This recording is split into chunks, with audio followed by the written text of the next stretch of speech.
What's going on, everybody? Welcome back to the channel. Jake Peffer here with Jake's Cinema Room. With the upcoming release of Fast X coming to theaters in a couple weeks, I have decided to go through the entire Fast and Furious franchise, and I'm going to do a review for each entry in the series. Now we are up to Too Fast, Too Furious, the 2003 sequel to the original movie, which stars Paul Walker and not Vin Diesel. This time around, we get Tyrese Gibson, which not really a downgrade, not really an upgrade. It's whatever you want to call it. But yeah, this time around, we're moving down to Miami instead of Los Angeles. After Brian O'Connor let Dominic Toretto go at the end of the first movie, he is now down in Miami, where he has become a racing legend. Like, they call on this guy and nobody wants to race him because he's one of the best, whereas he was not in the first movie. But he gets called upon to infiltrate a new criminal, Carter Verone, played by Cole Hauser. Brian calls upon his old childhood friend, Roman Pierce, played by Tyrese Gibson, to come help him go undercover and infiltrate Carter Verone. And yeah, craziness ensues. We get a lot of action-packed stuff, and we get a sequel that, you know, kind of lives up to the sequel name, where you take things that worked in the first movie and you try to go bigger and better and blow more stuff up and do all kinds of crazy stuff that's supposed to be more over the top than the original. And this movie succeeds as far as that goes. Not to say that it's nearly as good as the first movie, but this is an enjoyable sequel for the most part. It's definitely in the lower tier, I would say, of the Fast franchise. It's not one of the better entries by far. This one has a lot of fun. It's definitely enjoyable. The addition of Tyrese is nice. He's very funny. His chemistry with Paul Walker, they both work well off of one another.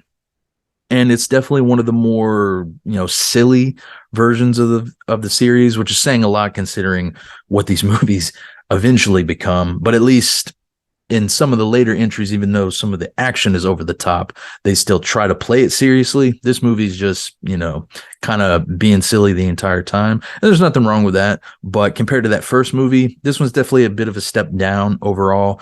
And a lot of that is in part to, the addition of Tyrese. Not to say he does a bad job in this movie. It's just played up more for laughs than it is more trying to be serious. Outside of Paul Walker and Tyrese, you have additions. Like I said, Cole Hauser plays the villain here. Unfortunately, one of the weaker villains in the series. First off, you have Cole Hauser, a very, very white guy playing a very Hispanic character, and kind of a weird casting. I mean, not that he does a bad job, but very weird. You'd go after the guy that plays Benny in Dazed and Confused to be your Hispanic crime boss. But, whatever. It kind of works. He does have one of the more torturous moments out of any part of the series. You also have Eva Mendes, who plays another undercover agent that's been undercover for more than a year, I think they say the character is. And she's fine in this movie. She's not really given a whole lot to do. She's almost kind of a love interest for Paul Walker, but kind of not really at the same time. So there's a lot going on there. You also get the introduction of Tej, played by Ludacris, who I think does a fine job here. He's not really given as much to do in this particular entry as he is later in the series, but his addition is welcome. He's pretty funny. This one, you don't really get a lot of the back and forth between him and Tyrese, but it's still a welcome addition, and I'm glad they ended up going this route instead of, at one point, they were going to bring back Ja Rule's character Edwin from the first movie, and I'm really glad they didn't go that route, because Ludacris, much better actor, much better rapper. I'll leave it at that. You also have Agent Bilkins, who was in the first movie, played by Tom Barry. This time he comes around, and he's a little bit more easygoing than his character was in the first movie, where he was almost kind of a foil for Brian's character. You also have James Remar, who is probably one of the worst parts of this movie. He constantly is thinking that Paul Walker and Tyrese's characters are just always on the run, and he has to infiltrate every little thing that they do. And after the second or third time, it just gets really annoying. James Remar, normally a pretty good actor, but in this particular movie, they just play him up to be an annoying you know, grievance to the main characters. And I guess as far as that goes, he works okay. You have some other little cameos here and there from some other people.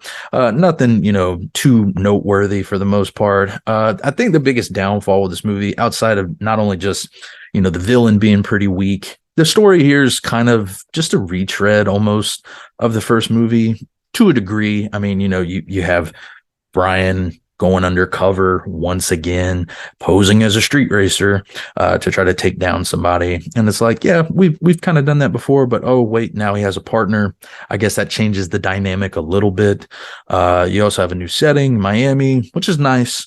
But this one kind of tries to play too much on, I think, the effects and just the dynamic of the car culture, where the first movie, you know, played into it, but it played into it in a certain way that I think, like, if you weren't really into cars, it kind of got you interested. It's almost like a good documentary where it takes a subject you might not have a whole lot of interest in, but it makes you, by the end of the movie, appreciate that. And that's kind of what that first movie did for me. With this one, it takes things and it's almost like you really need to be more involved in the car culture to really know what's going on.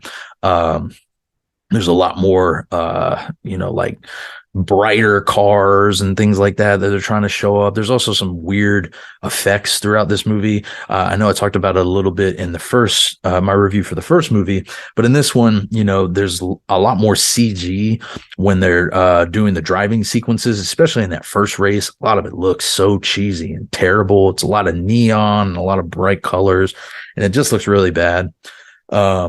There's some good action sequences throughout this movie. The first little car race that they have at the beginning, where it's Paul Walker and Tyrese and a bunch of other guys trying to go get something for Carter Verone. I think that's probably one of the better action sequences. Once you get to the end, it's, you know, it's fine. There's not a whole lot, I would say, that really works like super well, but it's enjoyable enough. And like I said, this movie overall, it's not bad by any means. It's just a definite step down from that first movie. The dialogue gets a little weaker. You know, the character interactions, for the most part, outside of Tyrese and Paul Walker, a lot of them don't work out all that well. Just because they have such good chemistry, I think, is really the only reason even their interactions work that well. And it's a shame because this is directed by John Singleton, who's a really good director. But he just, I don't know if this was the right movie for him to take on. It just didn't feel like he really was as invested in this as some of the other directors that have worked on this series. And, you know, again, not to say that he does a bad job necessarily. It just doesn't work all that well. And while it's still entertaining for the most part, it's one of the lesser movies in the series for sure. Overall, I would say this is about a 5.5 out of 10. You know, it's a little above average. It's enjoyable enough. It's still a good, you know, something to watch if you're trying to watch everything in the series. It's definitely not the worst one. Like I said, it is definitely in the lower tier for sure. But there's enough here to enjoy. There's enough to like. You get the nice introduction of a couple characters that are going to go on to be bigger characters later on in the series. And that's always cool to see if you are maybe somebody that came in the latter half of this series versus the front half. But yeah, overall, enough here works to make it worthwhile to watch. It's just not one of the best. But yeah. That's about it from me, guys. If you have seen Too Fast, Too Furious, please let me know what you thought about it in the comments below. Be sure to subscribe to the channel and be on the lookout for the rest of my reviews in the Fast and Furious franchise. I'll leave all my links down below on where you can follow me and where you can check out some of my written reviews. And until next time, I will catch you all later.